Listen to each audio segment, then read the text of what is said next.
sounds like a story to me, some crazy fable that you would not believe. Oh, but ain't you... Welcome to the Avram Davidson universe, where we listen to some of the greatest stories ever written, adored by Ursula Le Guin, Neil Gaiman, Leonard Nimoy, Ray Bradbury, and Stephen King. Enjoy classic tales such as Are All the Seas with Oysters, The Golem, Sources of the Nile, and many others. I am really excited about today's guest, Rich Horton. Rich, I found initially from a review that I saw of his of the Other 19th Century, and through Facebook, we've been communicating, and he's just wrote some incredible reviews about Avram Davidson, clearly a fan, so I'm really excited to have him here as a guest. Rich works for a major aerospace company. He's published over a dozen anthologies, including the yearly series, The Year's Best Science Fiction and Fantasy from Prime Books. And he's the reprint editor for Lightspeed magazine. He contributes articles and reviews on SF and SF history to numerous publications. And I'll be bringing on Rich in just a second. Rich, it's great to see you. Great to meet you in person, I should say. Great to see you too, Seth, and likewise. Yeah, well, thank you so much for taking the time. I already gave a brief introduction beforehand, but one of the things I wasn't sure about is your blog at Strange at Ecbatan, and I was just curious. I think Michael Bishop may have had a story about that, and I'd just love to know a little bit more about that and understand that. There's a very good early Michael Bishop novel called "And Strange at Ecbatan, the Trees," but both of us are actually quoting a poem by Archibald MacLeish called "You, Andrew Marvell," a wonderful poem, and that's a line from the poem. Okay, great. Well, I found out about you originally from some reviews as I was learning more about Avram, and then I sort of got my legs under me. It was your reviews, and I'm really thankful of that. It helps inspire me, and kind of those kind of things keep me going. And so, thank you. But I guess my question for you is, when did you originally discover Avram, and how and when?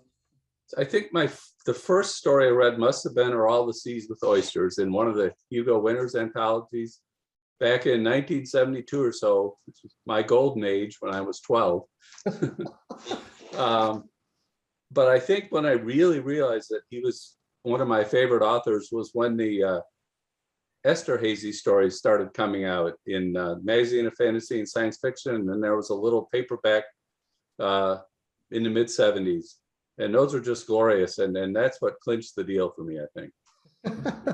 So, it's funny, just some sort of coincidences there. So first of all, I think I tried to first read Avram's stories. I didn't start with Are All the Seas with Oysters, and I've mentioned this before, probably around 12 or 13, and I didn't know what was going on. So it's way over my head. And it wasn't until more recently, interestingly enough, with the Esterhazy, and I never know if it's Esterhazy or Esterhazy. I always say Esterhazy. Don't trust my pronunciation. No, tomato. But I started reading Esterhazy, and I actually read the Adventures of Esterhazy, not the Inquiries of Esterhazy, and that confused me initially until someone said, "No, read the Inquiries first." Yes. And then that'll build the whole world for you, and then go read the Adventures. And it was Greg Feely who actually mentioned that to me. Yes. And I went into that and made, oh my gosh, this makes perfect sense now.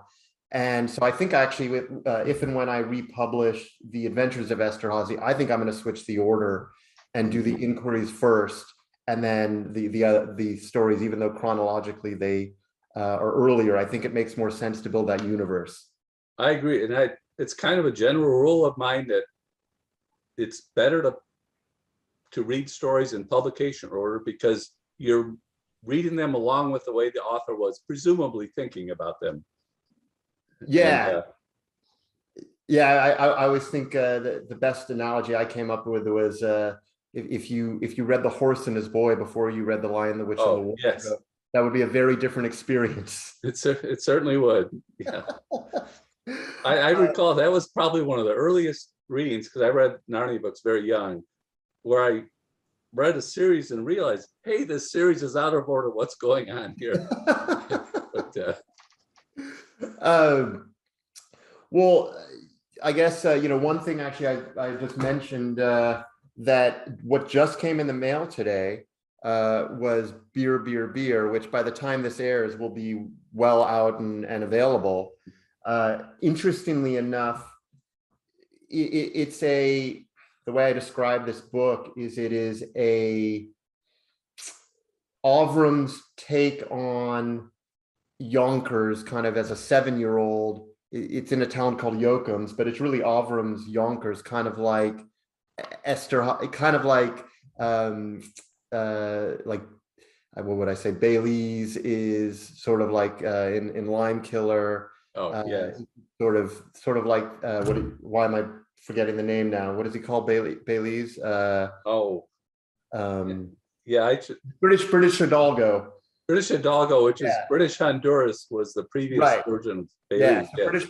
British Hidalgo is kind of like Belize, and sort of like the Scythia Pannonia Transvolcania is this imaginary empire, but could have really existed. It's actually, interestingly enough, without going, I don't want to give it away, but it's actually mentioned in here. So it's kind of this, he pulls everything together. So it's a great book. And if you like Esterhazy, I think you'll really like this, even though it takes place in the US. I think you'll enjoy it a lot. But so any other stories? It sounds like Esterhazy is what really jumped out at you growing up. Right. Eventually, I have a great many of his stories I love.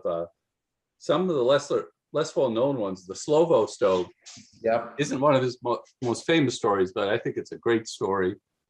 His early story that is maybe well-known, What Strange Stars and Skies, is a wonderful story. And there's a novella called The Lord of Central Park. It's just gloriously fun and weird secret history of America type stuff. And I even have the original of that in either Ellery Queen's mystery magazine or another mystery magazine under the title Manhattan Nights Entertainment. Avram's titles were always better, especially than the ones that Don Molheim put on novels. Well, I mean, Clash of Star Kings, right? In particular, the famous cover that I actually see laughed at now on Reddit. I know Avram was I actually saw the letter. He was absolutely furious. Yeah, about the way he changed the cover. I've heard the quote from the letter that said something like he thought that he thought the title change was terrible, but at least Molheim didn't call it Aztec Goddesses from Outer Space with Big Boobs. Exactly. which he was afraid of. Right. Well, in the inventory, it has that name plus the one you just mentioned, so it's pretty funny. Well, what would you describe? What made Avram unique to you? I mean, anything in particular? The most obvious thing is his prose, his diction. It just, you could call it convoluted, but it all makes sense, and the way the sentences move, the rhythm is wonderful for one thing, and as he goes around, he find a way to get back in obscure, or maybe not so obscure, but just out of left field sort of references and jokes, which is very similar to his apparent interests, such as in the Adventures on History book reveal, and just the weird, strange things that either did or didn't happen in the past, but are cool and fascinating anyway. Beyond that, that whole thing, the fascination with history and the weird parts of history, or slightly altered history, like in his Virgil books or his Peregrine books. It takes what is vaguely like our own history, but alters it in really cool ways. Yeah. Is there anybody currently that you think has taken up the torch or is similar, or anybody? Yeah, people have said before that Avram was inimitable, and I think that's largely true. So it's hard to say someone exactly like it. I came up with a few names that remind me a little. A couple of writers who have been around for quite a while. Howard Waldrop, for example, is the same sort of interest in obscure nooks and crannies of the past, maybe a different set of obscure nooks and crannies, but similar interests. They both even wrote a story about dodos. Howard's famous the ugly chickens, and Avram's story, Full Chicken Richness, both actually about dodos. And Michael Swanwick, who collaborated with Avram on occasion, some of his stories, the Darger and Surplus stories, have a little bit of Avram's feel to them. You see that in some of his work. And some recent writers don't have the same kind of prose, but some of the same feel of weirdness sometimes. All women. I came up with this list. Genevieve Valentine, Kelly Link, E. Lily Yu, and I guess that was my list.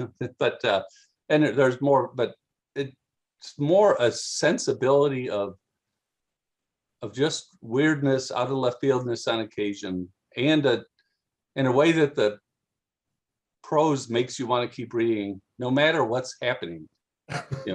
Sometimes it seems in some of these stories that not much is actually happening, but you just want to read anyway and just luxuriate in it. And usually there is something happening that only becomes visible sort of underwater eventually. Yeah. It's funny. I've been getting an opportunity, not a lot, but I've had an opportunity to read a little bit of Neil Gaiman lately. Mm-hmm. And I know he was a big Avram fan. And while he writes very differently, I noticed some of the similar ideas, kind of, which has been kind of fascinating. I think that's a good point. Yeah, I think some of Gaiman's work definitely shows some of the same interests. And I think what Neil and kind of almost in some ways relating to the story that we're going to be listening to, The Sources of the Nile, it's almost like, which we'll get into it a little more. I feel like Avram maybe didn't necessarily capture the sources of the Nile all the time, and Neil maybe has figured out a way to do so. I hope we're not going to compare Neil to T. Pettis Shadwell, and the guy who actually got rich. I'm just joking. Neil's not like that at all. But it's true that he is really well deserved. Oh yeah, found a lot of success doing some of the weird, out of the way stuff that happens a lot, and it's nobody's fault. But you can see writers doing things that those of us who are what you might call it cultists, whatever, inducted into the mysteries, are talking about how wonderful they are, and they never achieve wide success, usually because they're so strange. But eventually the time comes where the world is ready for something like that, and whichever writer is mining those loads at that time is the one who gets lucky. Yeah, just life. I think that things work that way. Yeah, no, and I mean, agreed, deservedly so. I love his work, and it's just such a joy. So, well, I mean, with that, you want to get into the story? Sure. All right, let's get to it. The Sources of the Nile. It was in the Rutherford office on Lexington that Bob Rosen met Peter, Old Pete, Sneaky Pete, Poor Pete, take your pick, Martins, for the first and almost last time. One of those tall, cool buildings on Lexington, with the tall, cool office girls it was, and because Bob felt quite sure he wasn't, and damned well never was going to be, tall or cool enough for him to mean anything to them, he was able to sit back and just enjoy the scenery. Even the magazines on the table were cool. Spectator, Botteghe Oscure, and Journal of the New York State Geographical Society. He picked up the last and began to leaf through Demographic Study of the Jackson Whites. He was trying to make some sense out of a mass of statistics relating to albinism among that curious tribe, descending from Tuscarora Indians, Hessian deserters, London street women, and fugitive slaves, when one of the girls, delightfully tall, deliciously cool, came to usher him into Tressling's office. He laid the magazine face down on a low table and followed her. The old man with the portfolio, who was the only other person waiting, got up just then, and Bob noticed the spot of blood in his eye as he passed by. They were prominent eyes, yellowed, reticulated with tiny red veins, and in the corner of one of them was a bright red blot. For a moment it made Rosen feel uneasy, but he had no time then to think about it. "Delightful story," said Joe Tressling, referring to the piece which had gotten Rosen the interview through his agent. The story had won first prize in a contest, and the agent had thought that maybe Tressling... "Of course, we can't touch it because of the theme," said Tressling. "Why, what's wrong with the Civil War as a theme?" Rosen said. Tressling smiled. "As far as Aunt Carrie's country cheese is concerned," he said, "the South won the Civil War. At least it's not up to us to tell them differently. It might annoy them. The North doesn't care, but write another story for us. The Aunt Carrie Hour is always on the lookout for new dramatic material." "Like, for instance?" Bob Rosen asked. "What the great cheese-eating American public wants is a story of resolved conflict concerning young contemporary American couples earning over $10,000 a year. But nothing sordid, controversial, outre, or passé." Rosen was pleased to be able to see Joseph Tressling, who was the J. Oscar Rutherford Company's man in charge of scripts for the Aunt Carrie Hour. The Mene Mene of the short story was said that year to be on the wall. The magazines were dying like mayflies, and the sensible thing for anyone to do who hoped to make a living writing, he told himself, was to get into television. But he really didn't expect he was going to make the transition, and the realization that he didn't really know any contemporary Americans, young, old, married, single, who were earning over $10,000 a year, seemed to prophesy that he was never going to earn it himself. "And nothing avant-garde," said Tressling. The young woman returned and smiled a tall, cool smile at them. Tressling got up. So did Bob. "Mr. Martins is still outside," she murmured. "Oh, I'm afraid I won't be able to see him today," said Joe Tressling. "Mr. Rosen has been so fascinating that the time seems to have run over, and then some. Great old boy," he said, smiling at Bob and shaking his hand. "Really one of the veterans of advertising, you know. Used to write copy for Mrs. Winslow's Soothing Syrup. Tells you some fascinating yarns. Too bad I haven't the time to listen. I expect to see you back here soon, Mr. Rosen," he said, still holding Bob's hand as they walked to the door, "with another one of your lovely stories. One that we can feel delighted to buy. No costume dramas, no foreign settings, nothing outre, passé, or avant-garde, and above all, nothing controversial or sordid. You're not going to be one of those hungry writers, are you?"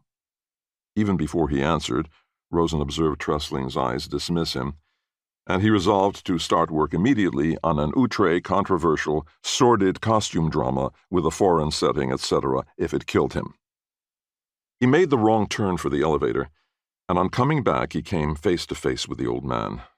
"Demography of the Jackson Whites," the old man said, feigning amazement. "What do you care about those poor suckers for? They don't buy, they don't sell, they don't start fashion, they don't follow fashion.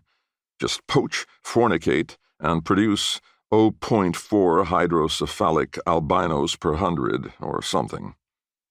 The elevator came, and they got in together. The old man stared at him, his yellow, bloody eye like a fertilized egg. "And not that I blame them," he went on. "If I'd had any sense, I'd have become a Jackson White instead of an advertising man. The least you can do," he said, without any transition, "is to buy me a drink, since truthful Tressling blames it onto you that he can't see me, the lying bugger. Why, for crying out loud," he cried, "what I've got here in this little old portfolio, why, it's worth more than those men on Madison, Lexington Park, if they only—" "Let me buy you a drink," said Rosen resignedly. The streets were hot, and he hoped the bar would be cool. "A ball of Bushmill," said old Peter Martins. The bar was cool. Bob had stopped listening to his guest's monologue about what he had in his little old portfolio, something about spotting fashion trends way in advance, and had begun talking about his own concerns. By and by the old man, who who was experienced beyond the norm in not being listened to, had begun to listen to him. This was when everybody was reading Aku Aku, Bob said. So I thought for sure that mine would go over good because it was about Rapa Nui, Easter Island, and Peruvian blackbirders and hints of great legends of the past and all that. And it didn't. The publisher, the only one who showed any interest at all, that publisher, he said he liked the writing, but the public wouldn't buy it. He advised me to study carefully the other paperbacks on the stands. See what they're like? Go thou and do likewise. So I did. You know the stuff. On even-numbered pages, the heroine gets her brassiere ripped off while she cries, "Yes, yes, now, oh." He was not aware of signaling, but from time to time a hand appeared and renewed their glasses. Old Martins asked, "Does she cry rapturously or joyously?" "Rapturously and joyously. What's the matter? You think she's frigid?" Martins perished the thought. At a nearby table, a large blonde said, lugubriously, "You know, Harold, it's a lucky thing the good Lord didn't give me any children, or I would have wasted my life on them like I did on my rotten stepchildren." Martins asked what happened on the odd-numbered children. Pages, he corrected himself after a moment. The right side of Bob Rosen's face was going numb. The left side started tingling. He interrupted a little tune he was humming and said, "Oh, the equation is invariable. On odd-numbered pages, the hero either clonks some bastard bloodily on the noggin with a Roscoe, or kicks him in the colions and then clonks him, or else he's engaged with his shirt off. You're not allowed to say what gives with the pants, which are so much more important. Presumably they melt or something. He's engaged, shirtless, in arching his lean and muscular flanks over some bimbo, not the heroine, because these aren't her pages. Some other female in whose pelvis he reads strange mysteries." He was silent for a moment, brooding. "How could it fail, then?" asked the old man in his husky voice. "I've seen the public taste change, let me tell you, my boy, from a girl of the Limberlost, which was so pure that nuns could read it, to stuff which makes stevedores blench. So I am moved to inquire, how could the work you are describing to me fail?" The young man shrugged. The nuns were making a comeback. Movies about nuns, books about nuns, nuns on TV, westerns. So the publisher said public taste had changed, and could I maybe do him a life of St. Teresa? Pooh. So I spent 3 months doing a life of St. Teresa at a furious pace, and when I finished, it turned out I'd done the wrong saint. The simple slob had no idea there was any more than one of the name, and I never thought to ask did he mean the Spanish St. Teresa or the French one, Davila or the Little Flower. Saints preserve us. Say, do you know that wonderful old Irish toast? Here's to the Council of Trent, that put the fasting on the meat and not on the drink. Bob gestured to the barkeeper. But I didn't understand why, if one St. Teresa could be sold, the other one couldn't. So I tried another publisher, and all he said was public taste had changed, and could I do him anything with a background of juvenile delinquency. After that, I took a job for a while, selling frozen custard in a penny arcade, and all my friends said, "Bob, you with your talent, how could you?" The large blonde put down a jungle green drink and looked at her companion. "What do you mean they love me? If they love me, why are they going to Connecticut? You don't go to Connecticut if you love a person," she pointed out. Old Martins cleared his throat. "My suggestion would be that you combine all 3 of your mysteriously unsaleable novels. The hero sails on a Peruvian blackbirder to raid Easter Island, the inhabitants whereof he kicks in the colions if male, or arches his loins over if female, until he gets converted by a vision of both St. Teresas who tell him their life stories, as a result of which he takes a job selling frozen custard in a penny arcade in order to help the juvenile delinquents who frequent the place." Bob grunted. "Depend on it. With my luck, I would get it down just in time to see public taste change again. The publishers would want a pocket treasury of the McGuffey readers, or else the memoirs of Constantine Porphyrogenitus. I could freeze my arse climbing the Himalayas, only to descend manuscript in hand to find everybody on Publishers Row vicariously donning goggles and spearing fish on the bottom of the Erythraean Sea. Only thing is, I never was sure to what degree public taste changed by itself, or how big a part the publishers play in changing it. The air, cool though he knew it was, seemed to shimmer in front of him, and through the shimmer he saw Peter Martins, sitting up straight and leaning over at him, his seamed and ancient face suddenly eager and alive. "And would you like to be sure?" old Martins asked. "Would you like to be able to know? Really to know?" "What? How?" Bob was startled. The old man's eye looked almost all blood by now. "Because," Martins said, "I can tell you what. I can tell you how. Nobody else. Only me. And not just about books. About everything. Because—" There was an odd sort of noise, like the distant susurration of wind in dry grass, and Rosen looked around, and he saw that a man was standing by them and laughing. This man wore a pale brown suit and had a pale brown complexion. He was very tall and very thin, and had a very small head, and slouched somewhat. He looked like a mantis, and a mustache like an inverted V was cropped out of the broad blue surface of his upper lip. "Still dreaming your dreams, Martins?" this man asked, still wheezing his dry, whispery laugh. "Gates of horn or gates of ivory?" "Get the hell away from me, Shadwell," said Martins. Shadwell turned his tiny head to Rosen and grinned. "He's been telling you about how he worked on old Mrs. Winslow's soothing syrup account? Too bad the Harrison narcotics killed the business. He tell you how he worked on the old Sapolio account? The old Stanley Steamer account?" "Shove off, Shadwell," Martins ordered, planting his elbows on the table and opening his mouth at Bob again. "Or has he been muttering away like an old Zambezi hand who claims to know the location of the elephant's graveyard? Tell me, where is fashion bred?" he intoned. "In the bottle or in Martins's head?" Martins's head, thinly covered with yellowish-white hair, jerked in the direction of the new arrival. "This, my boy, is T. Pettis Shadwell, the most despicable of living men. He runs out of his pocket because no one will sell him a hat on credit. He runs a so-called market research business, though who in blazes would hire him since Polly Adler went respectable beats the hell out of me. I'm warning you, Shadwell," he said. "Take off. I've had my fill of you. I'm not giving you any more information." And with a further graphic description of what else he would not give T. Pettis Shadwell if the latter was dying of thirst, he folded his arms and fell silent. The most despicable of living men chuckled, poked a bone-thin hand into a pocket, plucked out a packet of white flaps of cardboard, one of which he tore along a perforated line and handed to Bob. "My card, sir. My operation, true, is not large, but it is ever-growing. Don't take Mr. Martins too seriously.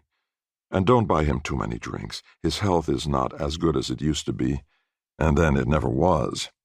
And with a final laugh like the rustling of dried corn shucks, he angled away. Martins sighed, lapped the last few dewy drops of Bushmills off a molten ice cube. "I live in mortal fear that someday I'll have the money to buy all the booze I want and wake up finding I have spilled the beans to that cockatrice who just walked out. Can you imagine anyone having business cards printed to be torn off of perforated pads? Keeps them from getting loose and wrinkled is his reason. Such a man has no right, under natural or civil law, to live." In the buzzing coolness of the barroom, Bob Rosen tried to catch hold of a thought which was coyly hiding behind a corner in his mind. His mind, otherwise, he felt, was lucid as never before. But somehow he lost the thought, found he was telling himself a funny story in French, and although he had never got more than an 80 in the course back in high school, marveled at the purity of his accent and then chuckled at the punchline. "Never mind about black negligées," the stout blonde was saying. "If you want to keep your husband's affections," I said to her, "then listen to me." The errant thought came trotting back for reasons of its own, and jumped into Bob's lap. "Spill the beans," he quoted questioningly. "Spill what beans?" "To Shadwell, I mean." "Most despicable of living men," said old Martins mechanically. Then a most curious expression washed over his antique countenance, proud, cunning, fearful. "Would you like to know the sources of the Nile?" he asked. "Would you?" "Let him go to Maine," I said. "Let him paint rocks all day," I said. "Only for heaven's sake, keep him the hell off of Fire Island," I said. "And was I right, Harold?" demanded the large blonde. Pete Martins was whispering something, Bob realized. By the look on his face, it must have been important. So the young man tried to hear the words over the buzzing, and thought to himself in a fuddled fashion that they ought to be taken down on a steno pad or something of that sort.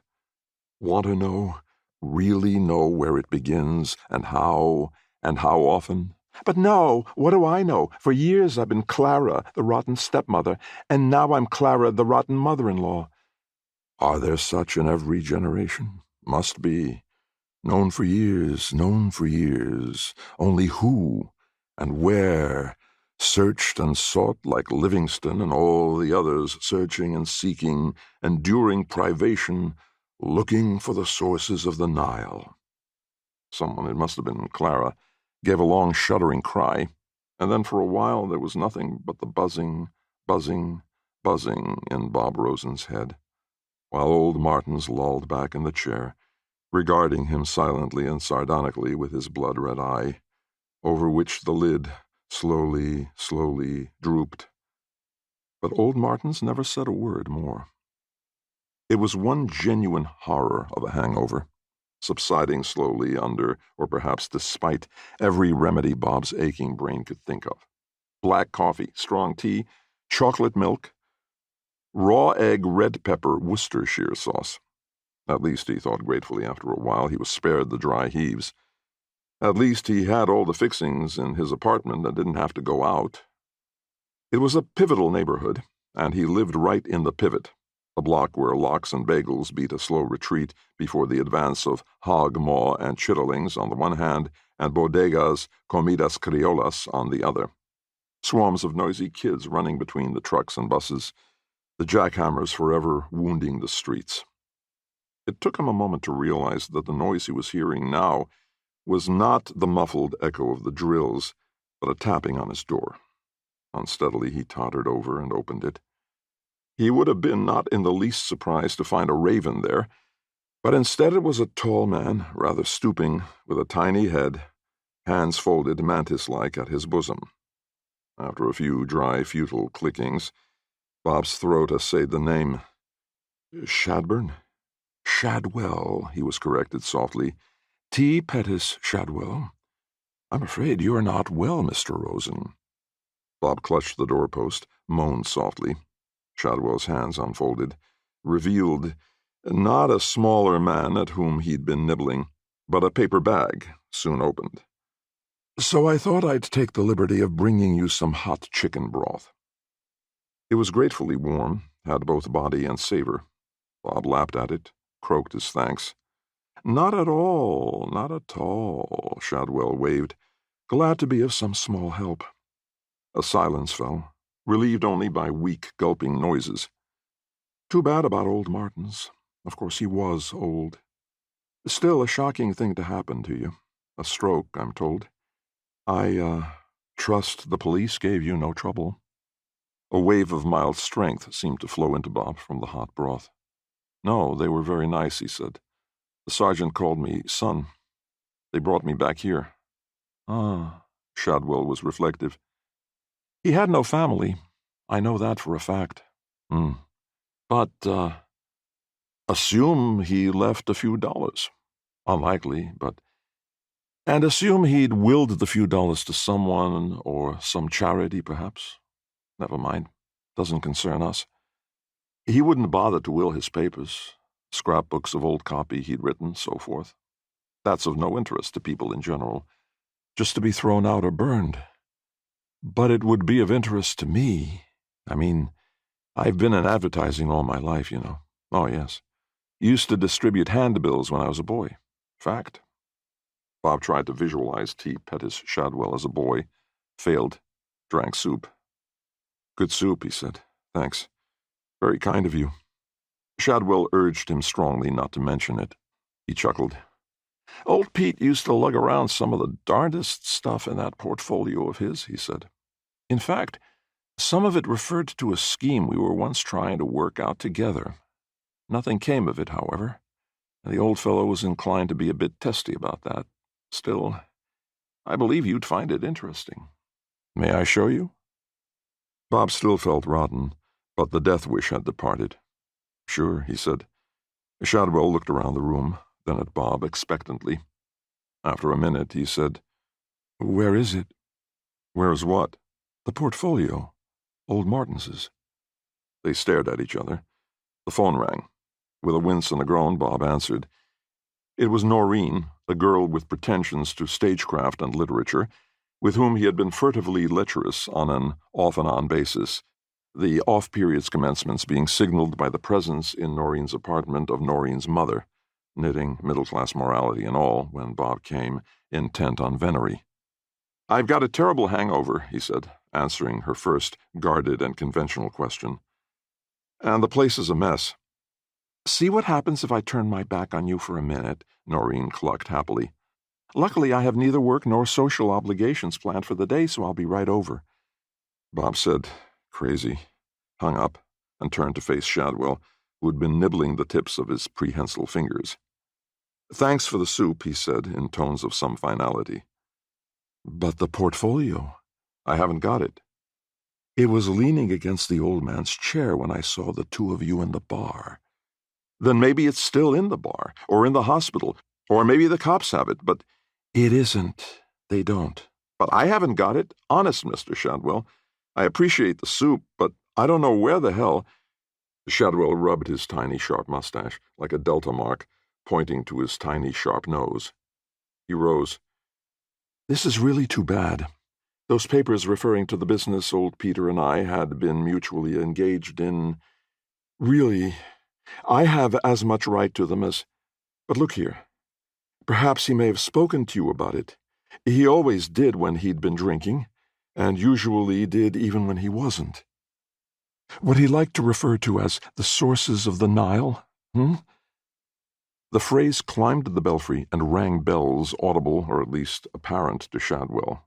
He seemed to leap forward, long fingers resting on Bob's shoulders. You do know what I mean. Look, you are a writer. The old man's ideas aren't in your line. I am an advertising man. They are in my line. For the contents of his portfolio, as I've explained, they are rightfully mine. I will give $1,000. In fact, for the opportunity of merely looking through it, I will give $100. As Bob reflected that his last check had been for 1772, Monegasque rights to a detective story, and as he heard these vasty sums bandied about, his eyes grew large, and he strove hard to recall what the hell had happened to the portfolio, but in vain. Shadwell's dry, whispery voice took on a pleading note. I'm even willing to pay you for the privilege of discussing your conversation with the old gentleman. Here. And he reached into his pocket. Bob wavered. Then he recalled that Noreen was even now on her way uptown and crosstown, doubtless bearing with her as usual, in addition to her own taut charms, various tokens of exotic victualry to which she, turning her back on the veal chops and green peas of childhood and suburbia, was given, such as shashlik makings, lokumi, wines of the warm south, baklava, provolone, and other living witnesses to the glory that was Greece and the grandeur that was Rome.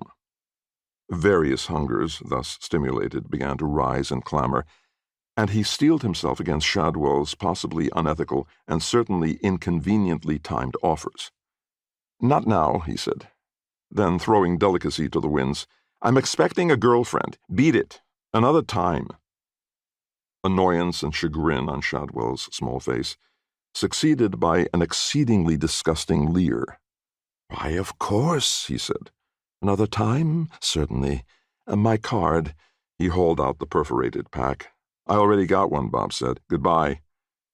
He made haste to throw off the noisome clothes in which he had been first hot, then drunk, then comatose, to take a shower, comb his mouse-colored hair, shave the pink bristles whose odious tint alone prevented him from growing a beard, to spray and anoint himself with various nostra, which T. Pettis Shadwell's more successful colleagues in advertising had convinced him by 1,000 ways, both blunt and subtle, were essential to his acceptance by good society. Then to dress and await with unconcealed anticipation the advent of the unchaste Noreen. She came. She kissed him. She prepared food for him. Ancient duties of women, any neglect of which is a sure and certain sign of cultural decadence and retrogression. Then she read everything he had written since their last juncture, and here she had some fault to find. "You waste too much time at the beginning in description," she said, with the certainty possible to those who have never sold a single manuscript. "You've got to make your characters come alive. In the very first sentence." "Marley was dead to begin with," muttered Bob. "What?" murmured Noreen vaguely, feigning not to hear. Her eye, avoiding Loverboy, lit on something else. "What's this?" she asked. "You have so much money you just leave it lying around? I thought you said you were broke." And Bob, following her pointing and encarnadined fingertip to where lay 2 crisp $20 bills folded lengthwise on the table next the door. "Shadwell," he said instantly, and in response to her arched brows, which would have looked better unplucked, "But who can what will away," he said. "A real rat of a guy, a louse, a boor, who had some crummy proposal." "And who also has," said Noreen, going straight to the heart of the matter, "money." Bob resolved never to introduce the two of them, if he could help it. "Anyway," she continued, laying aside Bob's manuscript, "now you can take me out somewhere." Feebly he argued the food then cooking. She turned off the gas and thrust the pots incontinently into the icebox, rose, and indicated she was now ready to leave. He had other objections to leaving just then, which it would have been impolite to mention, for in Noreen's scheme of morality each episode of passion was a sealed incident once it was over, and constituted no promise of any other yet to come. With resignation tempered by the reflection that Shadwell's 4 sawbucks couldn't last forever, and that there was never so long drawn out an evening but would wind up eventually back in his apartment, Bob accompanied her out the door. And so it was. The next day, following Noreen's departure in mid-morning, found Bob in excellent spirits but flat broke. He was reviewing the possibilities of getting an advance from his agent, Stuart Emanuel, a tiny, dapper man whose eyes behind double lenses were like great black shoe buttons, when the phone rang. ESP or no ESP, it was Stuart himself with an invitation to lunch. "I'm glad some of your clients are making money," said Bob, most ungraciously. "Oh, it's not my money," said Stuart. "It's J. Oscar Rutherford's. One of his top men. No, it's not Joe Tressling. I know you saw him the day before yesterday, yes. I know nothing came of it. This is a different fellow altogether. Phillips Anhalt. I want you to come." So Bob left yesterday's half-cooked chow in the icebox, and very little loath, set out to meet Stuart and Phillips Anhalt, of whom he had never heard before. The first rendezvous was for a drink at a bar whose name also meant nothing to him, though as soon as he walked in he recognized it as the one where he had been the day before yesterday, and this made him uneasy, doubly so, for he had callously almost forgotten what had happened there. The bartender, it was at once evident, had not. His wary glance at the three of them must have convinced him that they were reasonably good insurance risks, however, for he made no comment. Anhalt was a middle-sized man with a rather sweet and slightly baffled face and iron-gray haircut en brosse. "I enjoyed your story very much," he told Bob, thus breaking in at once upon the shallow slumber of the little scold who boarded in Bob's writer's consciousness. "Of course," it shrilled. "I know exactly which one you mean. After all, I've written only one story in my entire life, so your story is the only identification it needs. I liked your novel, Mr. Hemingway. I enjoyed your play, Mr. Kaufman." Stewart Emanuel, who knew the labyrinthine ways of writer's mind as he knew the figures in his bank statement, said smoothly, "I expect Mr. Anhalt refers to unvexed to the sea." With firm politeness, Mr. Anhalt disappointed this expectation. "I know that's the prize winner," he said, "and I mean to read it, but the one I referred to was the Green Wall." Now, as it happened, this very short little story had been bounced 13 times before its purchase for a negligible sum by a low-grade salvage market of a magazine, but it was one of Bob's favorites. He smiled at Phillips Anhalt. Anhalt smiled at him. Stewart beamed and ordered drinks. The waiter passed a folded slip of paper to Bob Rosen when he came with the popskull. "The lady left it," he said. "What lady?" "The blonde lady." Agent and ad man smiled, made appropriate remarks while Bob scanned the note, recognized it as being in his own handwriting, failed to make it out, crammed it in his pocket. "Mr. Anhalt," said Stewart, turning dark, large-pupiled eyes on his client, "is a very important man at Rutherford's. He has a corner office." A gentle, somewhat tired smile from Anhalt, who gave the conversation a turn and talked about his home in Darien and the work he was doing on it by himself. Thus they got through the round of drinks, then walked a few blocks to the restaurant. Here Bob was infinitely relieved that Anhalt did not order poached egg on creamed spinach, corned beef hash, or something equally simple, wholesome, and disgusting, and tending to inhibit Bob's own wide-ranging tastes. Anhalt ordered duckling, Stewart had mutton chops, and Bob chose tripe and onions. "Joe Tressling tells me that you're going to write something for the cheese show," said Anhalt, as they disarranged the pickle plate. Bob half lifted his eyebrows, smiled. Stewart gazed broodingly into the innards of a sour tomato as if he might be saying to himself, 10% of 1772, a Monegasque writes to a detective story. "More cheese is being eaten today in the United States than 25 years ago," Anhalt continued. "Much, much more. Is it the result of advertising, such as the Aunt Carrie Hour? Has that changed public taste? Or has public taste changed for, say, other reasons, and are we just riding the wave?" "The man who could have answered that question," Bob said, "died the day before yesterday." Anhalt let out his breath. "How do you know he could have?" "He said so." Anhalt, who'd had a half-eaten dilled cucumber in his hand, carefully laid it in the ashtray and leaned forward. "What else did he say? Old Martin's, I mean. You do mean Old Martin's, don't you?" Bob said that was right, and added with unintentional truthfulness that he'd been offered $1,000 for that information and had turned it down.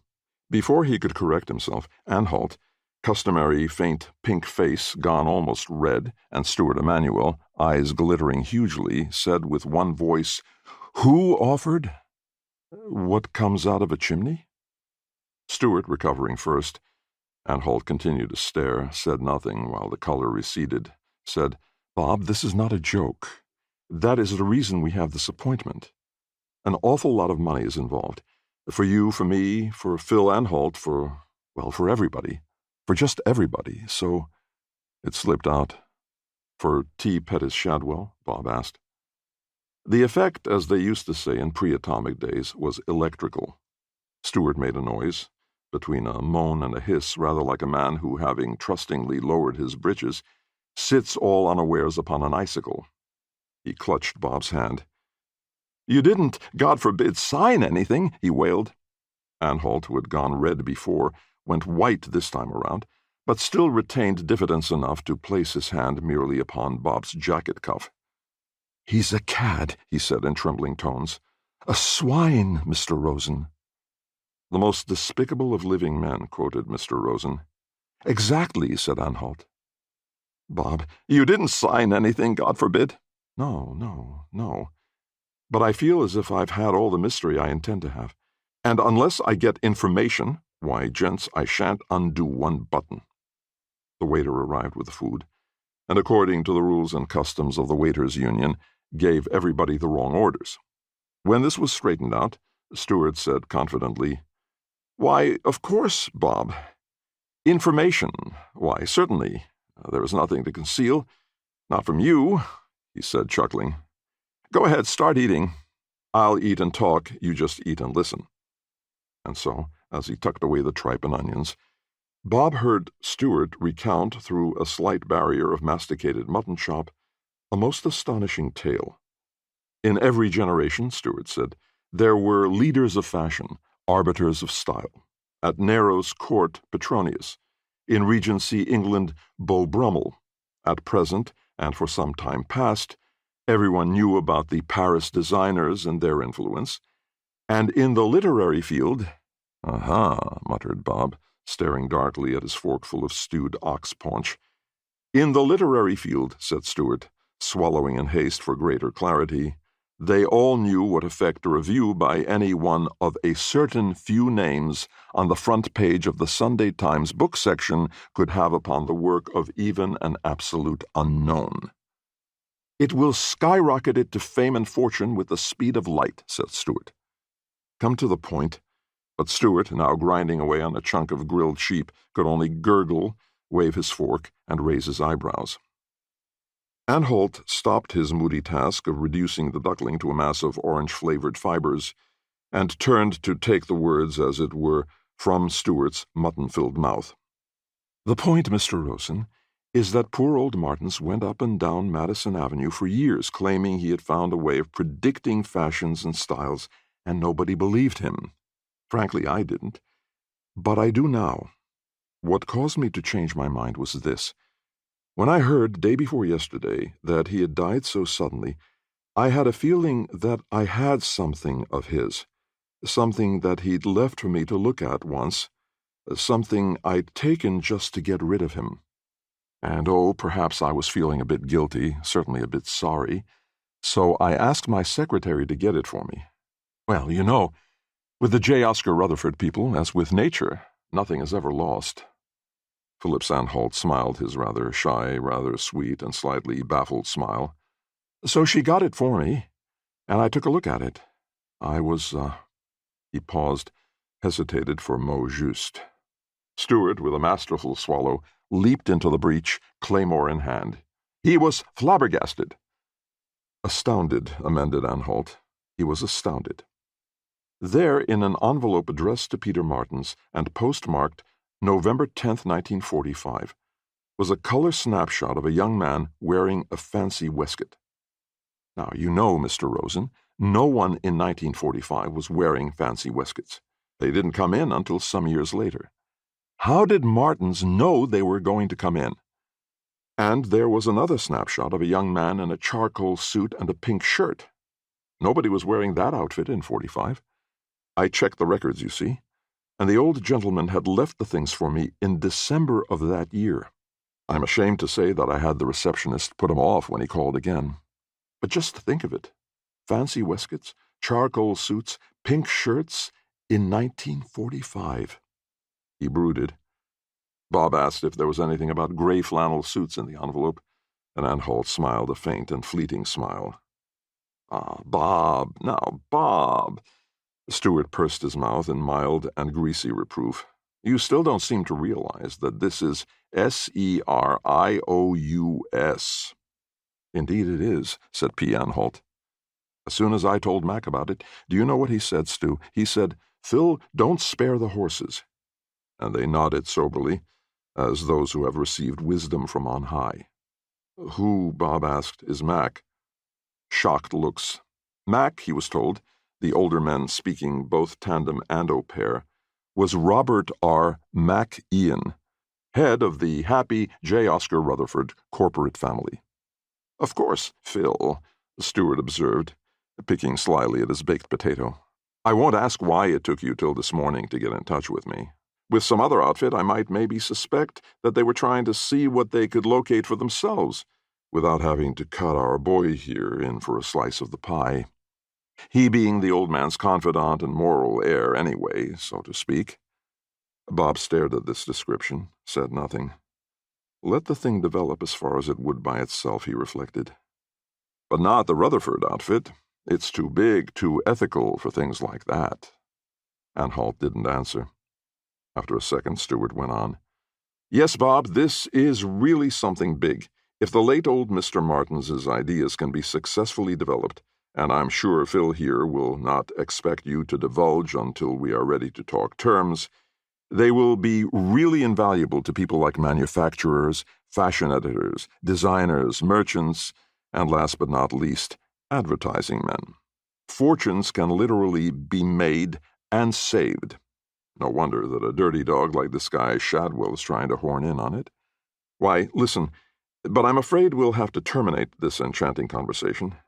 Bob has to go home and get the material in order. What material? Bob wondered. Oh, well, so far, $40 from Shadwell and a free lunch from Anhalt. And you and I, Phil, will discuss those horses, Max said, not to spare. Anhalt nodded. It seemed obvious to Rosen that the ad man was unhappy about having given Peter Martins the brush off while he was alive, unhappy about being numbered among the vultures now that he was dead. And so thinking, Bob realized with more than a touch of shame that he himself was now numbered among the vultures. And he asked about funeral arrangements, but it seemed that the Masonic order was taking care of that. The late Peter Martins was already on his way back to his native town of Marietta, Ohio, where his lodge brothers would give him a formal farewell, aprons, sprigs of acacia, and all the ritual appurtenances. And Bob thought, why not? And was feeling somehow very much relieved. On the uptown bus, which he had chosen over the swifter, hotter, dingier subway, he tried to collect his thoughts. What on earth could he ever hope to remember about a drunken conversation which would make any sense to anybody, let alone be worth money? The sources of the Nile, the old man had said, glaring at him with bloody eye. Well, Shadwell knew the phrase, too. Maybe Shadwell knew what it meant, exactly what it meant, because he, Bob Rosen, sure as hell didn't. But the phrase did catch at the imagination. Martins had spent years, who knew how many, seeking the sources of his particular Nile, the great river of fashion, as Mungo Park, Livingston, Speke, and other half-forgotten explorers had spent years in search of theirs. They had all endured privation, anguish, rebuffs, hostility, and in the end, just as the quest had killed Mungo Park, Livingston, Speke, the other quest had killed old Peter Martins. But aside from insisting that there was a source or sources, and that he knew where, what had Peter said? Why hadn't Bob stayed sober?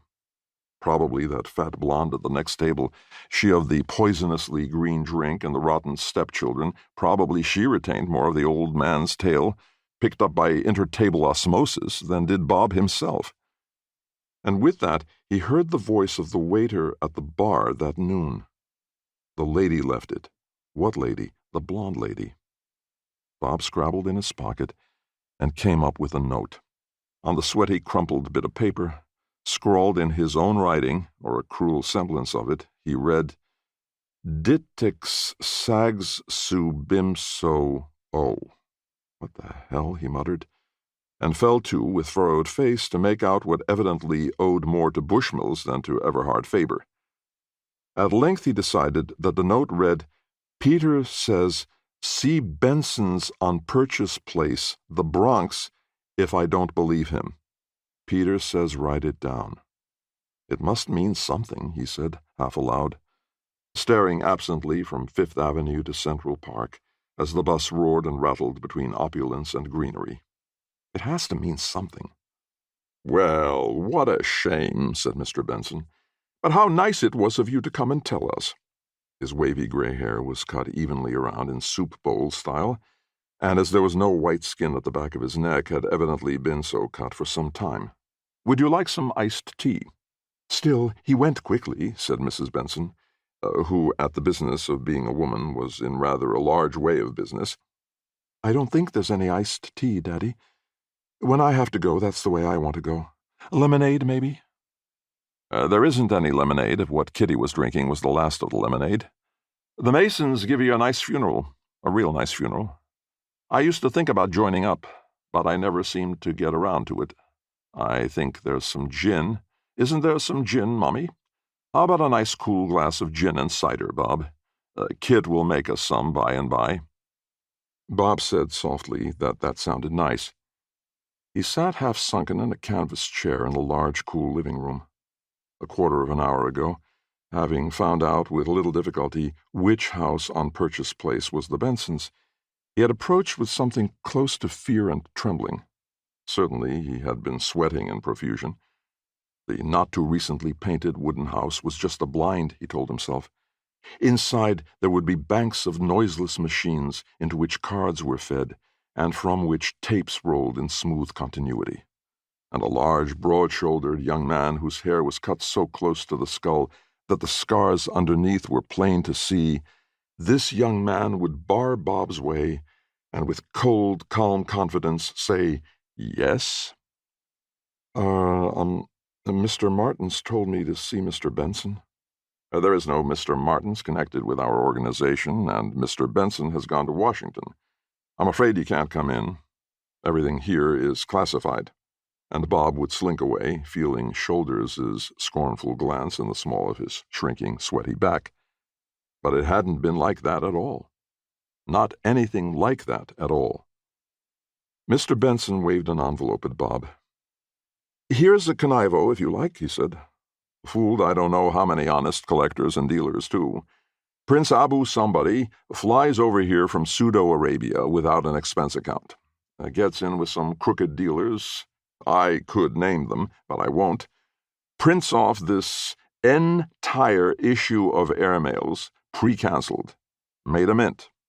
Flies back to Pseudo-Arabia. Whomp, they cut off his head." And he chuckled richly at the thought of this prompt and summary vengeance. Plainly, in Mr. Benson's eyes, it had been done in the name of philatelic ethics. No considerations of dynastic intrigues among the petrol pashas entered his mind. "Kitty, are you going to make us some cold drinks?" Mrs. B. inquired. "Poor old Pete.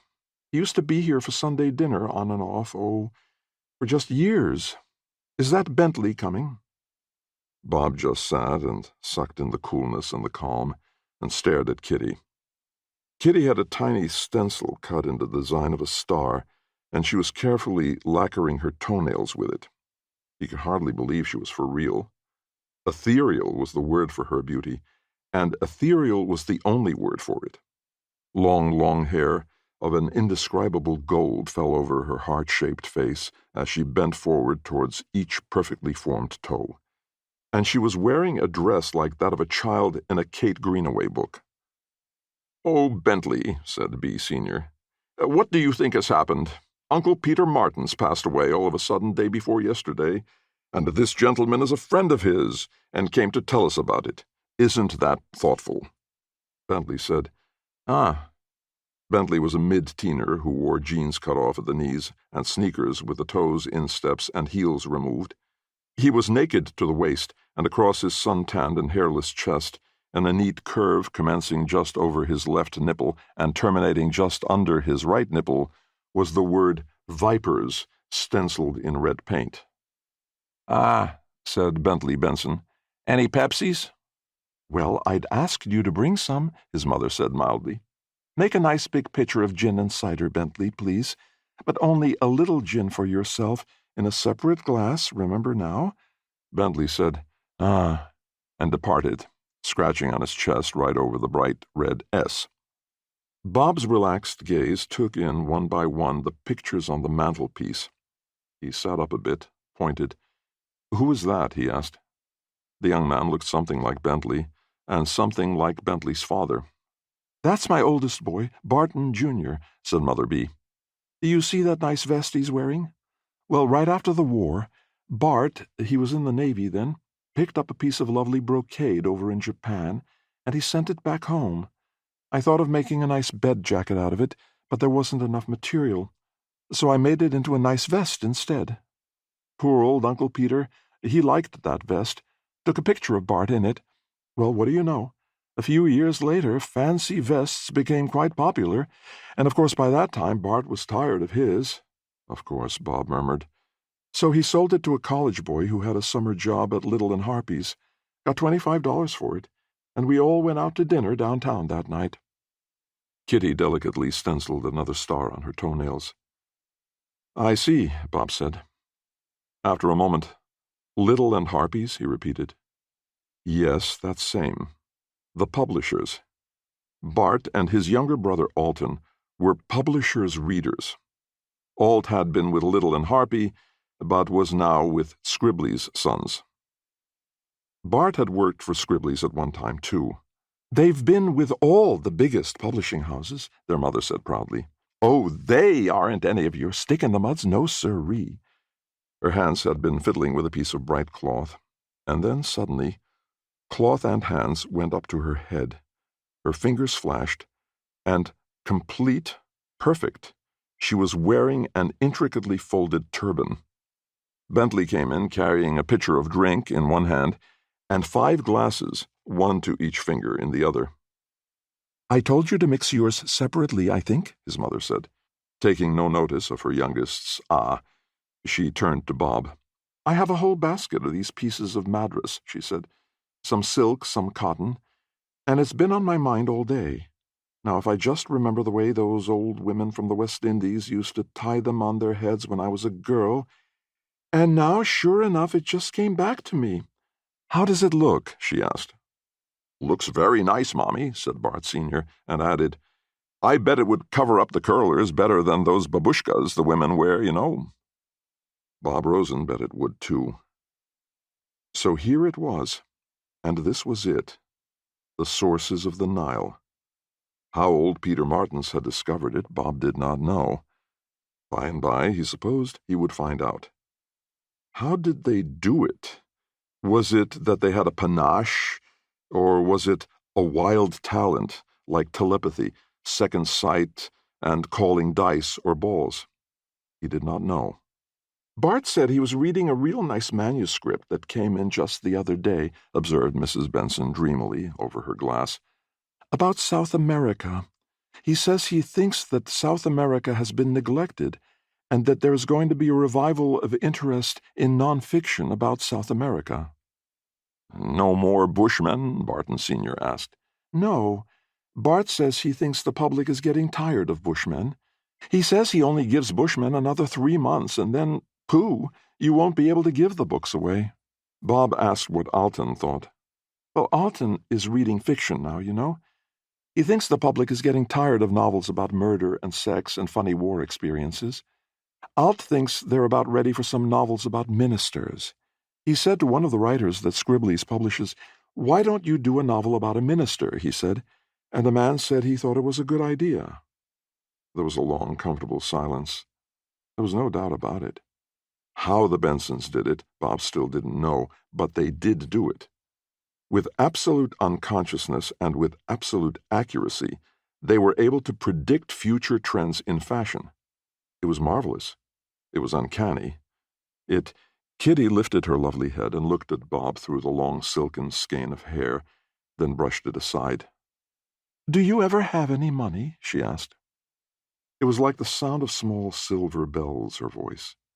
Where, compared to this, were the flat Long Island vocables of, say, Noreen? Nowhere at all. Why, Kitty Benson, what a question, her mother said, reaching out her glass for Bentley to refill. Poor Peter Martins, just to think. A little more, Bentley. Don't think you're going to drink what's left, young man. Because if you ever have any money, said the voice like the horns of Elfland, we could go out somewhere together. Some boys don't ever have any money, it concluded, with infinitely loving melancholy. I'm going to have some money, Bob said at once. Absolutely. When could... She smiled an absolute enchantment of a smile. Not tonight, she said, because I have a date, and not tomorrow night, because I have a date, but the day after tomorrow night, because then I don't have a date. A little voice in one corner of Bob's mind said, This girl has a brain about the size of a small split pea.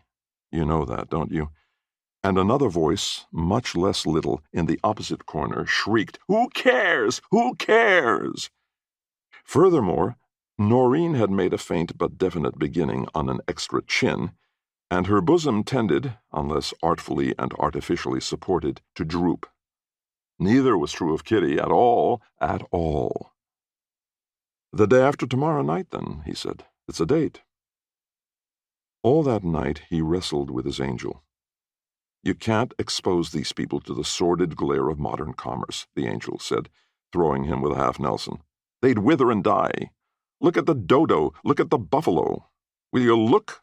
"You look," growled Bob, breaking the hold and seizing the angel in a scissors lock.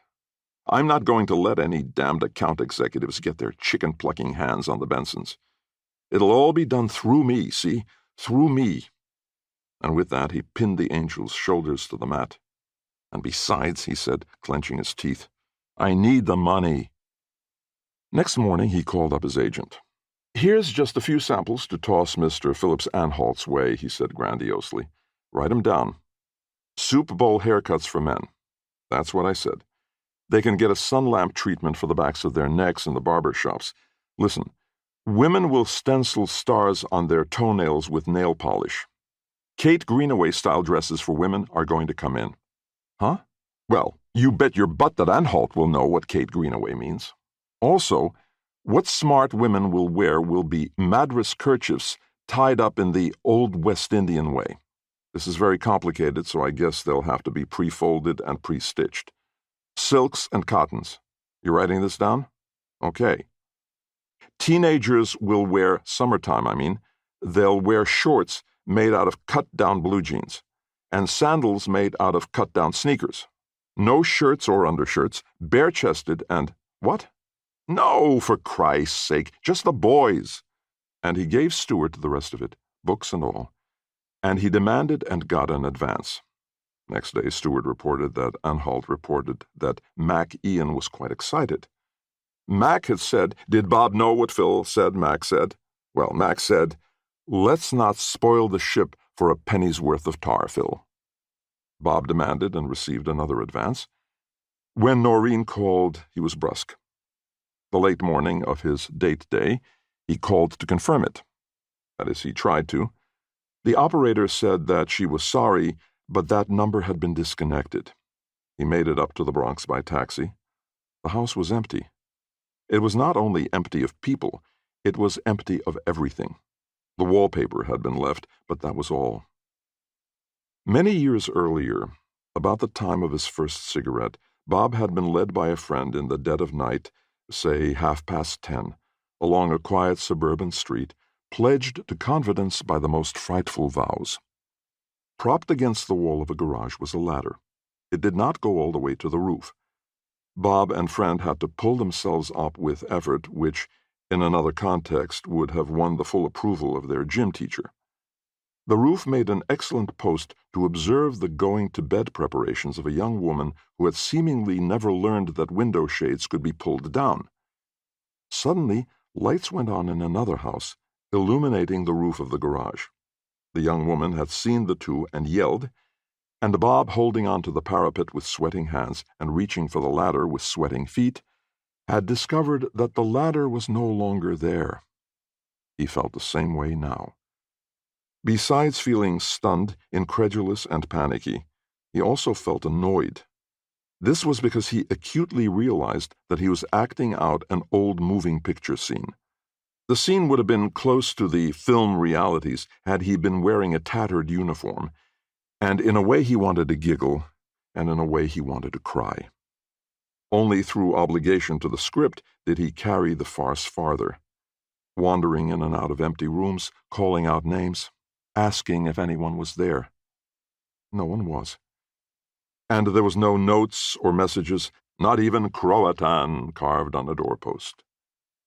Once in the gathering shadows he thought he heard a noise, and he whirled around, half expecting to see an enfeebled Mr. Benson with a bacon-fat lamp in one hand, or an elderly Negro, perhaps, who would say tearfully, "Marse Bob, them Yankees done burn all the cotton."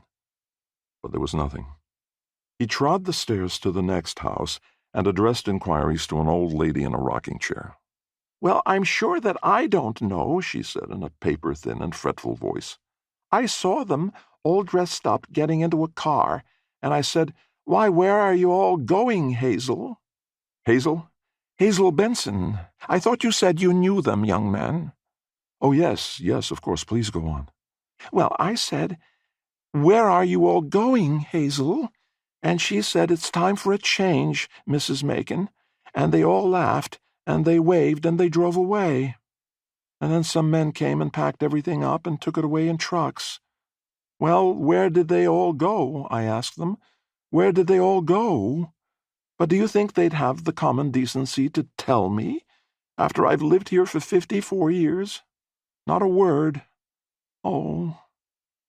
Feeling himself infinitely cunning, Bob said offhandedly, "Yes, I know just the outfit you mean, O'Brien Movers." "I do not mean O'Brien Movers. Whatever gave you such an idea? It was the 7 Sebastian sisters." And this was the most that Bob Rosen could learn. Inquiries at other houses either drew blanks or produced such probably significant items as, "Kitty said here are your curlers because I won't need them anymore." "Yes, just the other day I was talking to Bart Sr., and he said, you know, you don't realize that you're in a rut until you have to look up to see the sky." Well, those Bensons always talked a little crazy, so I thought nothing of it until... And I said to Bentley, "Vipe, how about tomorrow we go over to Williamsbridge and pass the chicks there in review?" And he said, "No, Vipe, I can't make the scene tomorrow. My ancients put another poster on the billboard." So I said, "Aye, lass." And next thing I know... His who did what? Fella, you don't want this Viper talk one note, do you? His family, see? They had made other plans. They really cut loose, didn't they? They really did. So there Bob was, neat and trim and sweet-smelling and nowhere to go, and with a pocket full of money. He looked around the tree-lined street, and 2 blocks away, on the corner, he saw a neon sign. Harry's, it flashed, green. Bar and Grill, red. "Where's Harry?" he asked the middle-aged woman behind the bar. "Lodge meeting," she said. "He'll be back soon. They aren't doing any labor tonight, just business. What do you have?" "A ball of Bushmill," he said. He wondered where he had heard that last. It was cool in the bar. And then he remembered. And then he shuddered. "Oh, that's bad," Stuart Emanuel moaned. "That sounds very bad. And you shouldn't have gone to the moving van people yourself. No, you probably muddied the waters." Bob hung his head. His efforts to extract information from the 7 Sebastian sisters, apparently they were septuplets, and all had gray mustaches, had certainly failed wretchedly. And he kept seeing Kitty Benson's face, framed in her golden hair like a sunlit nimbus, kept hearing Kitty Benson's golden voice. "Well," Stuart said, "I'll do my damnedest." And no doubt he did, but it wasn't enough. He was forced to come clean with Anhalt, and Anhalt, after puttering around, his sweet smile more baffled than ever, told Mac everything. Mac put the entire force majeure of the T. Oscar Rutherford organization behind the search, and they came up with 2 items. Item: the 7 Sebastian sisters had no other address than the one on Purchase Place, and all the furniture was in their fireproof warehouse with 2 years' storage paid in advance. Item: the owner of the house on Purchase Place said, "I told them I'd had an offer to buy the house, but I wouldn't if they'd agree to a rent increase. And the next thing I knew, the keys came in the mail." Little and Harpy, as well as Scribley's sons, reported only that Alt and Bart Jr. had said that they were leaving, but hadn't said where they were going. "Maybe they've gone on a trip somewhere," Stuart suggested. "Maybe they'll come back before long. Anhalt has ears in all the publishing houses. Maybe he'll hear something." But before Anhalt heard anything, Mac decided that there was no longer anything to hear. "I wash my hands of it all," he declared. "It's a wild goose chase. Where did you ever pick up this crackpot idea in the first place?" And Philip Anhalt's smile faded away. Weeks passed, and months.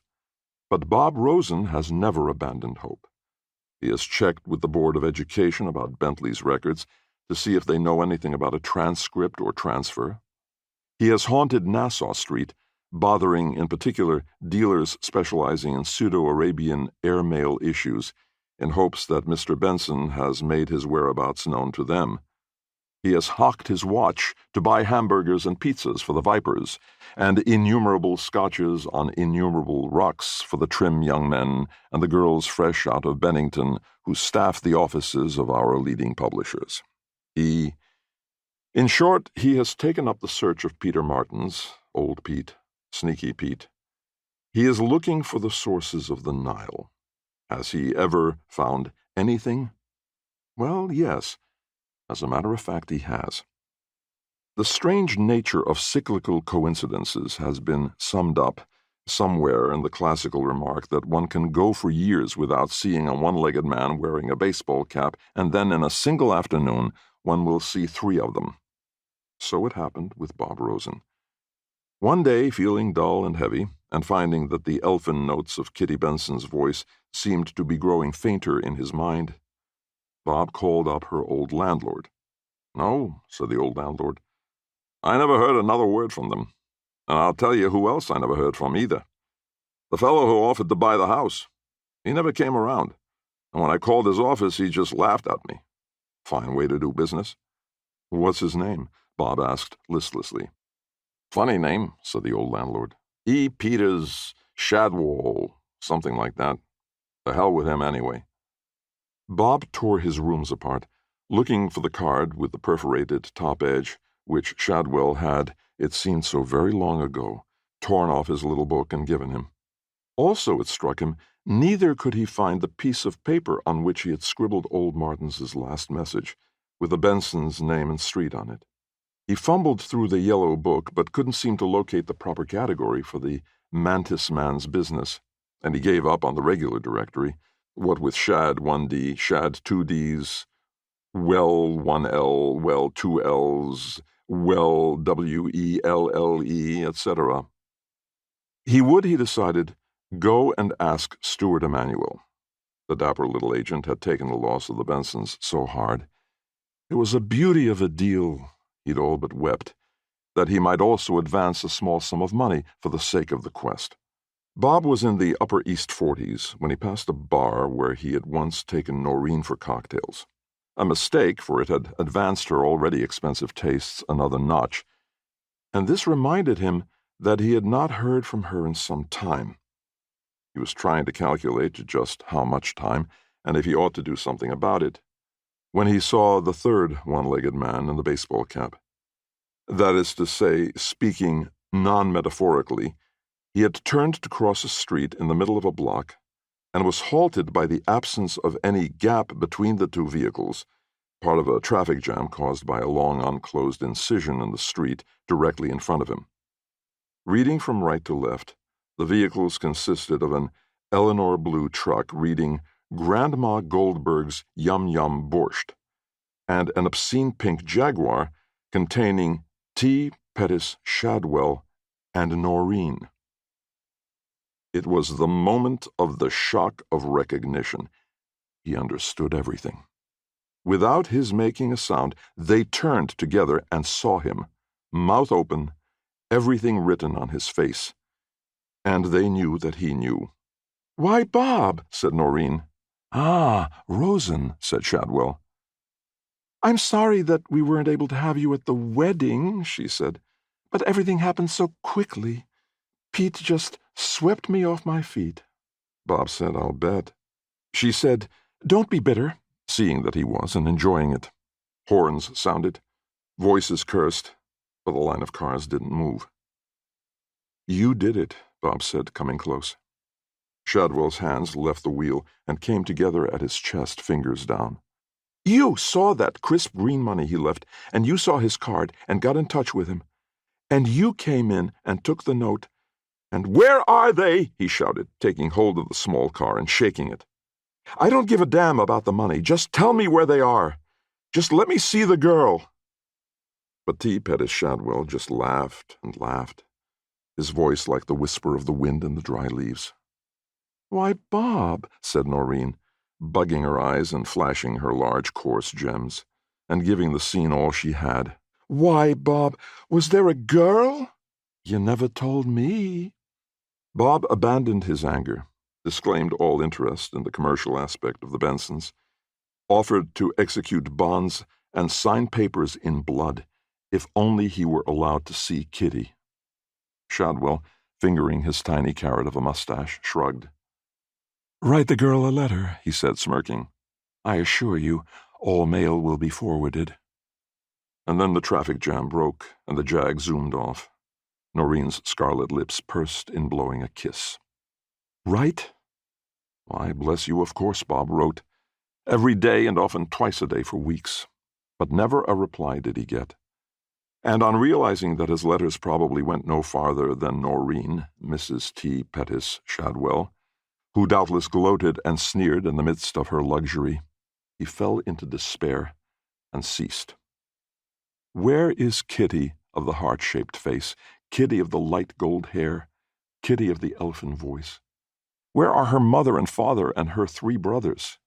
Where now are the sources of the Nile? Ah, where? So, there you are. One can hardly suppose that Shadwell had perforce kidnapped the entire Benson family, but the fact is that they have disappeared almost entirely without trace, and the slight trace which remains leads directly to, and only to, the door of T. Pettis Shadwell Associates, Market Research Advisors. Has he whisked them all away to some sylvan retreat in the remote recesses of the Great Smoky Mountains? Are they even now pursuing their prophetic ways in one of the ever-burgeoning, endlessly proliferating suburbs of the City of the Angels? Or has he, with genius diabolical, located them so near to hand that far-sighted vision must needs forever miss them? In deepest Brooklyn, perhaps, amongst whose labyrinthine ways an army of surveyors could scarce find their own stakes. Or in fathomless Queens, red brick and yellow brick, world without end, where the questing heart grows sick and faint. Rosen does not know, but he has not ceased to care. He writes to live, but he lives to look, now selling, now searching, famine succeeding feast, but hope never failing. Phillips Anhalt, however, has not continued so successfully. He has not Bob's hopes. Anhalt continues, it is true, with the T. Oscar Rutherford people, but no longer has his corner office, or any private office at all. Anhalt failed. Anhalt now has a desk in the bullpen with the other failures and the new apprentices. And while Bob ceaselessly searches the streets, for who knows in which place he may find the springs bubbling and welling, and while Anhalt drinks bitter tea and toils like a slave in a salt mine, that swine, that cad, that most despicable of living men, T. Pettis Shadwell, has 3 full floors in a new building of steel, aluminum, and blue-green glass, a block from the cathedral. He has a box at the Met, a house in Bucks County, a place on the Vineyard, an apartment in Beekman Place, a caddy, a Bentley, 2 Jaguars, a yacht that sleeps 10, and one of the choicest, small but ever-growing collection of Renoirs in private hands today. What'd you think? Well, that's first time I've listened to it, but I've read through that story 4 or 5 times by now at least, and it's still great.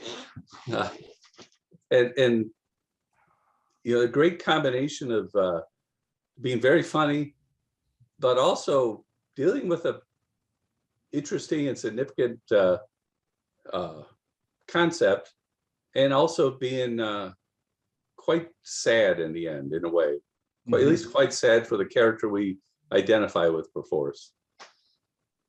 Yeah.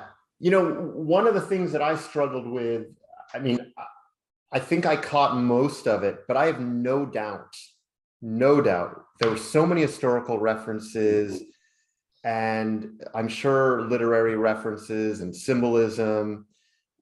Was there anything particular that you caught that caught your eye? Because I know I missed some things, and I only have so many hours to learn and dedicate right. to get everything up. But anything that jumped out at you? Yeah, a few things.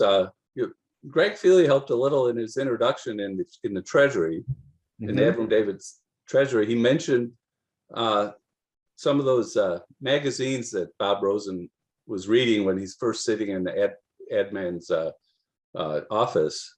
And there's one, I think, Boteco Oscuro, something like that, in an old Italian. Apparently it was a fashionable Italian magazine for a brief time in the 1950s. I wouldn't have known that. I might have thought Avram made that up. The Jackson Whites fascinated me. I actually looked them up on Wikipedia after reading the story. I thought, I know that Avram didn't make that up, but I want to know more about them. And they're that's an interesting and often kind of sad history to that group of people who live in mostly in northern New Jersey, and they're still there as far as I can determine. Huh.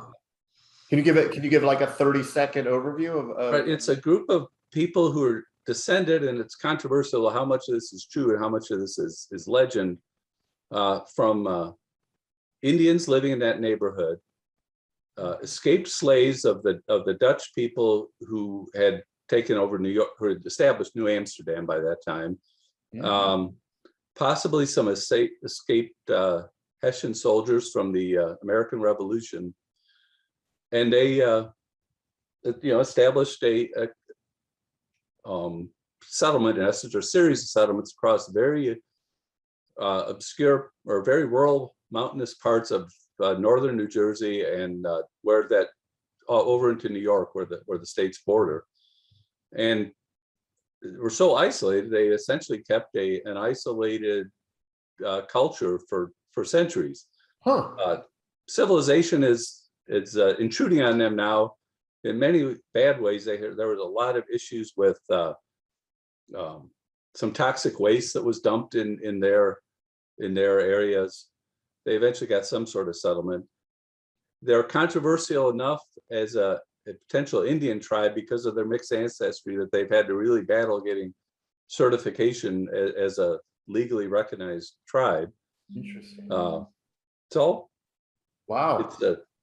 And that as many isolated groups do, they have to, I don't say interbreed closely, but cousins marrying cousins and so on. So you have the same surnames repeating over and over again, like the name Mann, which sounds like a normal name, but apparently is, I mean, I shouldn't say normal, it sounds like an English name, but apparently is descended from the name of one of the first Indians involved.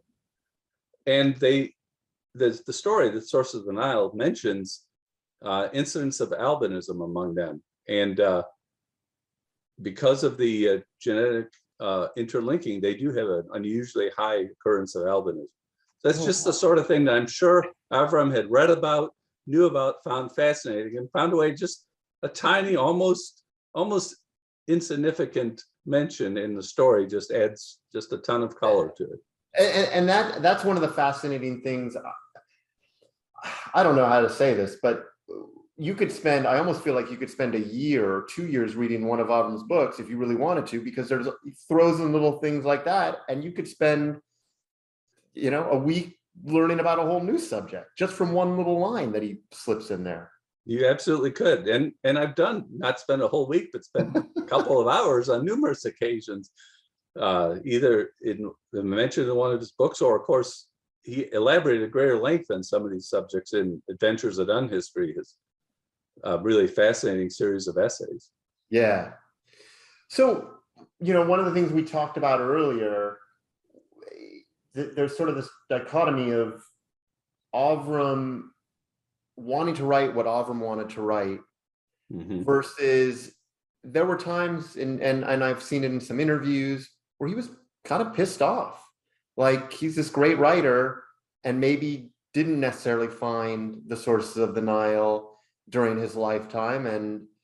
And so, I've heard some people say, oh, he just wanted to write what he wanted to write. And, money wasn't why he wrote. But then he clearly wanted success, and he clearly wanted to do well in his lifetime, definitely wanted some of his stories turned into movies. I mean, do you think he was trying to find, the sources of the Nile? I have I have this romantic view sometimes of writers. I think he would have been glad if he came across the sources of the Nile, but he was only going to find them by going where he wanted to go. That's fair. So you can see in his first several novels that he is trying to fit his vision into a fairly conventional early 60s science fiction form. And the novels are variously not very successful to almost successful, but eventually fail, I think, because they're trying too hard to be traditional science fiction form novels of what you could publish in the early to mid 60s. And I think that it's maybe with the Virgil books, The Phoenix in the Mirror to begin with it, he started saying, heck with it, I'm just going to write what I really want to write. I don't know how they were, how those books did financially. I suspect not overwhelmingly well, but they clearly were better books, and they got more notice and greater esteem. Whether how much that helped Avram feel better about them, I don't know. But, yeah, you know, Phoenix in the Mirror in particular, it's a fascinating one in my book, because you, on some lists, people call it one of the top 10 fantasy books written of all time. And when you see the amount of time and effort and plotting and note taking and research he put into that book, I mean, I've never seen anything like it. And then you have other people who just go, I don't even know, I don't get it at all.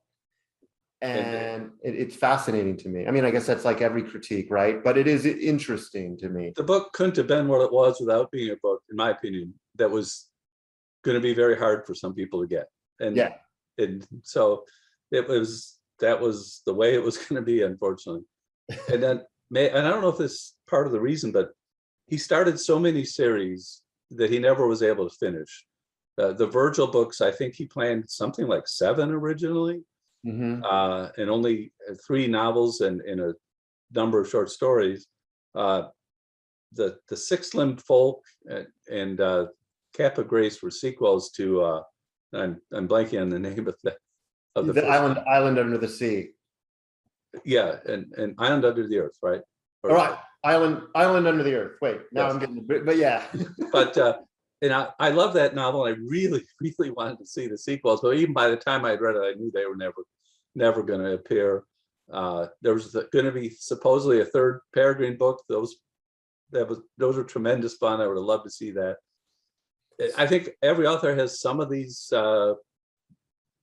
planned projects that never came off in their closet, as it were. But I feel like there's a lot with Avram, and I really miss not having seen them. You know, I understand that commercially it might have been impossible, and it might have been partly, I think he was interested in so many things.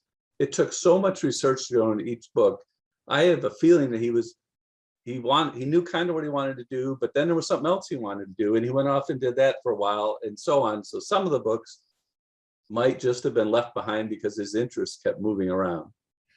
Well, I will let you know, and I will at some point, I don't know exactly how I'm going to do it, but I have the mumble sheet for Island Under the Earth. I don't know if you've seen me mention that, which talks about, and I don't know if you've ever seen it, but it talks about where he wanted to take the story.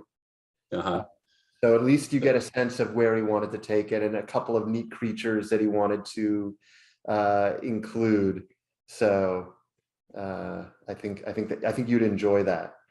And there's to get back to Sources of the Nile, there are some remarks of Bob Rosen's, quite a few actually, about his experience with the publication industry that I feel certain were coming straight from Avram's heart. Oh yeah. I have no doubt Bob Rosen was partially Avram and any other writer who was going through all that, difficulty at that time. One of the things about the story that I've thought about, and my goal is to at least make sure when I leave here that Avram's portfolio is very well organized, that everything's available. I can't promise perfection, but I want to just make it really organized, because right now it's not all that organized. And hopefully someday someone captures it in a TV show or a series or a movie. And The Source of the Nile struck me. Avram often writes about the past at a time when you can only the only way it would work is during that time. Mm-hmm. But I feel like Source of the Nile is one of those stories that could almost be any time period. You can imagine it. There are certain bits of color, the bar scenes, the whole advertising. That was just pre-Mad Men era, right? That was late 50s, I think, and Mad Men was the 60s, but still the same sort of Madison Avenue vibe. Yeah, that he captured really well. absolutely. So part of that, it would be a different story now, but you could still do that. And there have been stories. There's a story by Christine Catherine Rush called Cool Hunting, which is a nice story, but it's not Sources of the Nile. I don't think she would be terribly upset to be told that she didn't quite reach those heights. But it has the same sort of idea, some way to predict future fashion trends and get rich off them. So that's a continually fascinating idea that could work in almost any time. So, going back to, and I just picked out a couple actually, if it were made into a series, the two most interesting two characters in particular, Bob Rosen and Shadwell. I always like to say, who would play the part? Any thoughts on who would play Bob Rosen and who would play Shadwell? I'm terrible at casting. I think Shadwell, one actor who I think could bring off Shadwell pretty well would be Bob Odenkirk, who actually is from my hometown, surprisingly enough. He was a couple years younger than me and I never met him, but I think he could fit that character pretty well. I think that's absolutely spot on. I wish I had thought of that. I actually couldn't come up with an actor, an American actor. I actually thought of if David Tennant could pull off an American accent, could have played that part. He could probably have done so, I'm sure. And then I always like Paul Giamatti for Bob Rosen. Oh, certainly Paul Giamatti could have been Bob Rosen. I kind of was thinking of, the name slipped out of my head, but a slightly younger actor than Giamatti, who's same kind of sort of regular guy, slightly downtrodden sort of vibe to him. And now I've forgotten the name, so that's no worries. I can't thank you enough for taking the time. Any other thoughts on Avram you'd want to share?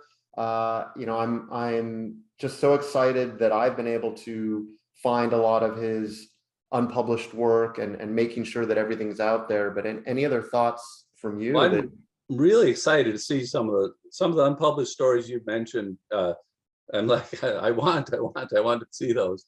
And some of the uncollected stuff, numerous stories in mystery magazines and stuff that I never would have known existed.